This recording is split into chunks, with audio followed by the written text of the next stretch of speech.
নমস্কার বন্ধুরা, সবিতা কিচেনের সকল বন্ধুদের স্বাগত জানাই। আজকে এই যে বাজার থেকে চিংড়ি মাছ নিয়ে চলে এসেছে, আর এই যে লাউ এনেছে।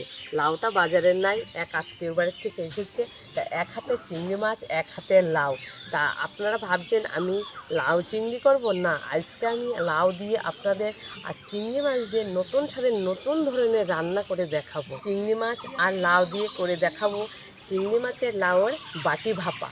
এটা কিন্তু একদম নতুন স্বাদের রান্না।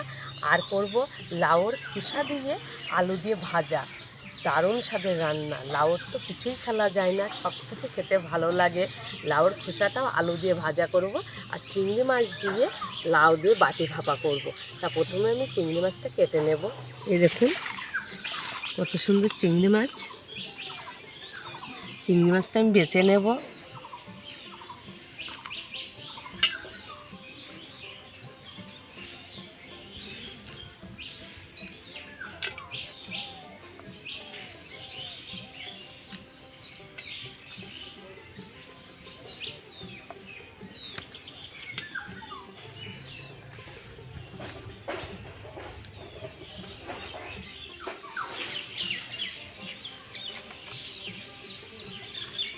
চিংড়ি মাছটা সুন্দর করে বাছা হয়ে গেছে, আমি ধুয়ে পরিষ্কার করে সোজা চলে যাব উনানের পাড়ে। চিংড়ি মাছটা ধুয়ে পরিষ্কার করে নিয়ে চলে এসেছি। এই দেখুন চিংড়ি মাছ দিয়ে লাউর বাটি ভাপা বানাবো, তার জন্য লাউটা কেটে নেব।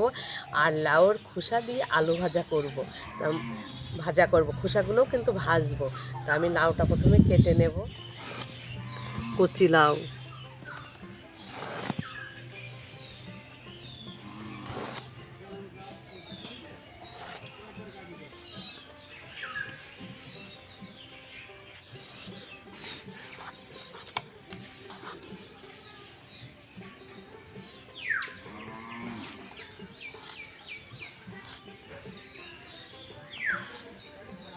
চিংড়ি মাছ আর লাউ দিয়ে বাটি ভাপা বানানোর জন্য আমি এই সাইজে করে লাউটা কেটে নেব।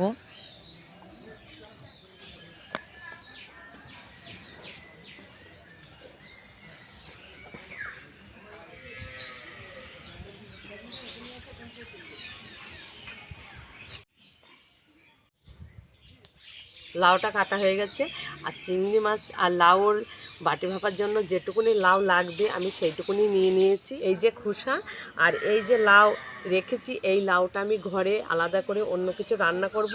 আজকেই করব, কিন্তু খোসাটা নিয়ে একসঙ্গে করে লাউয়ের খোসা ভাজা আর এই বাটি ভাপা। তা আমি এই খোসাগুলো কেটে নেব। লাউর খোসাটা কেটে নিয়ে আমি সোজা চলে যাব উনানের পাড়ে। লাউটা কেটে আমি চলে এসেছি উনানের পাড়ে। এসে উনানটা ধরিয়ে দিচ্ছি, কড়াটা উনানের ওপর বসিয়ে দিয়েছি। লাউর খোসাটা কেটে ধুয়ে নিয়ে এসেছি, এর ভেতরে আলুটাও দিয়ে দিয়েছি। এবারে ভাজবো। লাউর খোসাটা ভাজার জন্য কড়াইতে দিয়ে দেবো সরষের তেল, ফোড়নে দেবো কালো জিরে,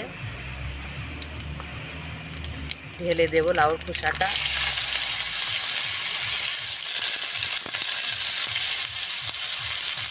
লবণ,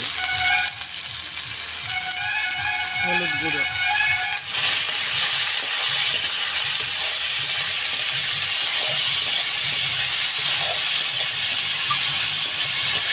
এদিকে লাউর খোসাটা ভাজা হোক, এদিকে আমি কালো সর্ষে আর পোস্ত নিয়েছি, বেটে নেব। সাদা সর্ষেটাও দিয়ে দেব।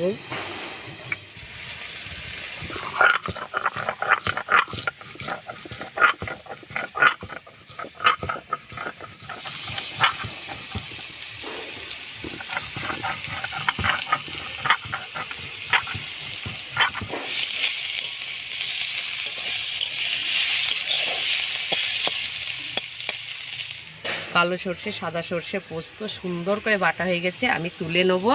নিয়ে এই যে লাউর ভেতরে দিয়ে দেব।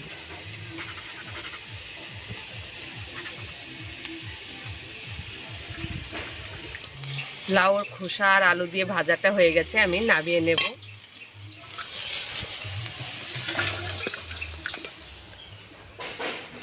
লাউ দিয়ে চিংড়ি মাছের বাটি ভাপা হবে, তার জন্য এই যে লাউ আর চিংড়ি মাছ নিয়ে নিয়েছি। এখানে গোটা মশলাগুলো বাটাগুলো দিয়ে দিয়েছি। এর ভেতরে দিয়ে দেব চিংড়ি মাছগুলো, লবণ দিয়ে দেব,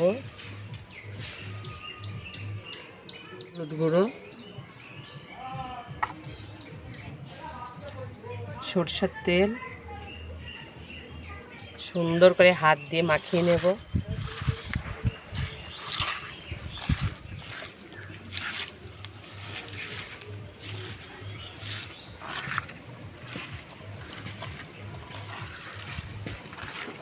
সুন্দর করে আমার মশলা দিয়ে লাউ আর চিংড়ি মাছ দিয়ে মাখানো হয়ে গেছে। এই যে টিফিন বাটিতে করে ভাপাবো, তার জন্য এরকম একটা টিফিন বাটি নিয়ে নিয়েছি। বাটির মধ্যে ঢেলে দেব।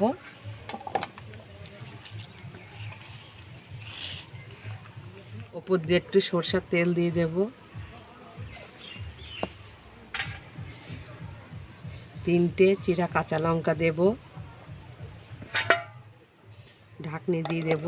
পুরোপুরিভাবে রেডি হয়ে গেছে বাটিতে। তা বাটি ভাপার জন্য আমি জল দিয়ে দিয়েছি। এবারে বাটিটাকে আমি ভাপার দেব। জলটা পুরোপুরি দেওয়া হবে না, চাপা দেব, দিয়ে ভাপিয়ে নেব। চাপাটা খুলে দেখব।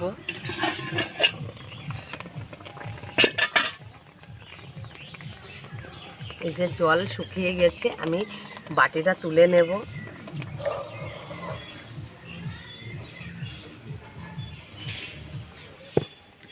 এখন কিন্তু খুলবো না, বাটিটা ঠান্ডা হোক, তারপরে বাটি ভাপাটা খুলে দেখব। বাটিটা ঠান্ডা হয়ে গেছে, আমি ঢাকনিটা খুলে নেব।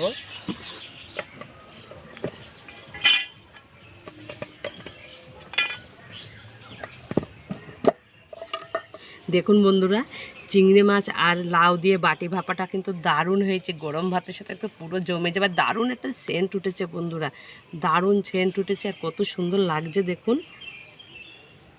আজকে আপনাদের সামনে দুটো আমি রেসিপি করে দেখালাম। একটা হলো লাউয়ের খোসা আর আলু দিয়ে ভাজা, আর লাউ আর চিংড়ি মাছের বাটি ভাপা। দুটোই কিন্তু গরম ভাতের সাথে একদম পুরোপুরিভাবে জমে যাবে। আপনারা তো লাউয়ের অনেক ধরনের অনেক রেসিপি করে খেয়েছেন, চিংড়ি মাছের অনেক রেসিপি করে খেয়েছেন। আপনারা অন্তত একদিন এই লাউ আর চিংড়ি মাছের বাটি ভাপাটা বানিয়ে গরম ভাতের সাথে অবশ্যই পরিবেশন করবেন, খুব ভালো লাগবে। তা আজকে আমি এই ভিডিওটা এখানেই শেষ করছি। আপনাদের সাথে দেখা হবে নতুন একটা ভিডিওর সঙ্গে। ভালো থাকবেন, সুস্থ থাকবেন আর সকলে কিন্তু সাবধানে থাকবেন।